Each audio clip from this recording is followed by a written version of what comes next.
పొద్దుగాలనే ఊరికి బయలుదేరినాం. ఎక్కడికంటే చెప్తాను. హాయ్ అండి, వెల్కమ్ టు అవర్ ఛానల్. ఎలా ఉన్నారు? మేమందరం బాగున్నాము. ఇగో ప్రొద్దున్నే ఉదయము 5 గంటలకే మేమైతే ఊరికైతే బయలుదేరిపోయినాము. ఎందుకంటే మా ఆడపడుచు వాళ్ళ కూతురికి శ్రీమంతం చేస్తున్నారని చెప్పాను కదా. నేను ఒక వీడియోలో గరియలు చేశారని చెప్పాను కదా, తన కొరకే. అందుకోసమే ఊరికి బయలుదేరిపోయినాము. ఇంకా ప్రొద్దున కావడం వల్ల బస్సులు అయితే ఏవీ లేవు, కానీ బస్సులో జనాలు మాత్రం కిటకిటలాడుతున్నారు. ప్రొద్దున్నైతే లేవడం వల్ల మా మొహాలు అయితే అందరి నిద్ర మొహాల్లానే ఉన్నాయి. మా ఆయన రాలేడు, మేమే బయలుదేరినాము. ఫ్రీ బస్ టికెట్ కదా, టికెట్ ఇంతగా అనిపిస్తుంది. పోయేటప్పుడు అయితే వీడియో తీసినాము. ఇక కరీంనగర్లో దిగినాము. డైరెక్ట్ మా ఊరికైతే బస్సు దొరకలేదు. మా వాడు ఆగాలనంటే చెక్లీల ప్యాకెట్ అయితే కొనిచ్చిన. ఇటు చూసినా కూడా జనాలు విపరీతంగా ఉన్నారు, బస్సులు అయితే రావడం లేదు. నేను అనుకున్నాను ఫంక్షన్కి ఇంకెట్లయినా లేట్గానే చేరుకుంటామని, అదే పని అయింది. లాస్ట్కి అయితే మెట్పల్లి బస్సు వచ్చింది. మా స్టాప్ వచ్చేసి కొర్రలలో దిగడము. బస్సులో అయితే జనాలు బాగానే వస్తున్నారు, ఎందుకంటే ఇప్పుడు మేడారం జాతర కాబట్టి ఎటు చూసిన జనాలు విపరీతంగా ఉన్నారు. ఎండ బాగా కొడుతుంది. ఫంక్షన్కి అయితే చేరిపోయినాము.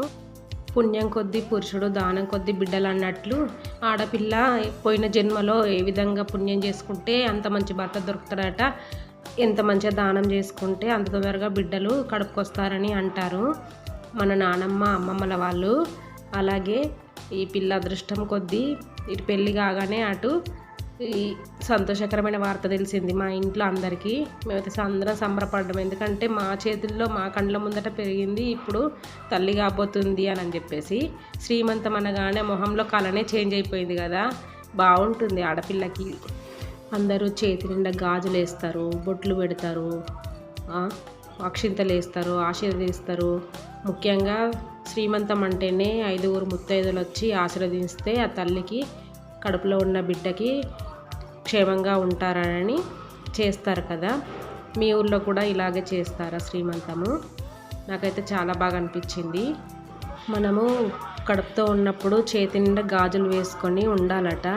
ఆ గాజుల సప్పుడికి మనకు ఇంట్లో ఉన్న నెగిటివ్ ఎనర్జీ కూడా వెళ్ళిపోతుందనని చెప్తారు, అందుకనే గాజులు వేపిస్తారు. అయితే శ్రీమంతం కూడా అంచన ఉన్న వాళ్ళే చేస్తారు.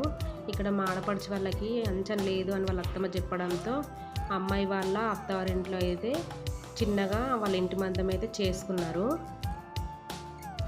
భోజనాలు జరిగేటప్పుడు అయితే నేను తీయలేకపోయినా, ఎందుకంటే కొంచెం బిజీలో ఉండే, ఏమనుకోకండి. అందరం తర్వాత ఫొటోస్ అయితే దిగినాము. ఇక్కడ మేము అమ్మమ్మ వాళ్ళం కాబట్టి మేము తెచ్చిన వాయినాలు, చీర, సారీ అంతా ఆమె ఒట్లో పెడుతున్నాను. మా యారాలు నేను ఇంకా ఇద్దరం కలిసి తీసుకొచ్చినాము. నేనైతే ఫస్ట్ గరియలు, పండ్లు ఒట్లో పెట్టిన, తర్వాత మా యారాలు పెట్టింది. ఇక్కడ అమ్మమ్మ వాళ్ళు చేసే కార్యక్రమం ఏదైతే ఉంటుందో ప్రతి పండగకి చాలా బాగా అనిపిస్తుంది కదా.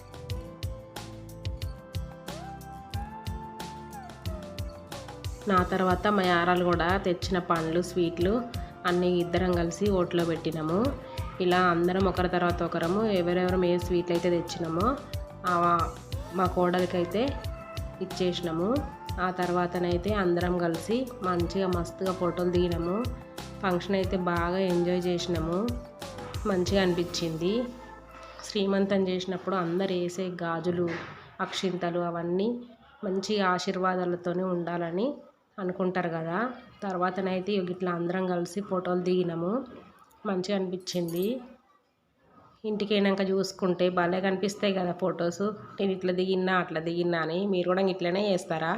రాగానే అయితే వాళ్ళ అత్తమ్మ అందరు తీసుకొచ్చినాయి అన్నీ అప్పాలు అవన్నీ కూడా అని చెప్పి మనిషికోటి ప్యాకెట్ అయితే కట్టి ఇట్లా రిటర్న్ గిఫ్ట్ కింద ఇచ్చింది.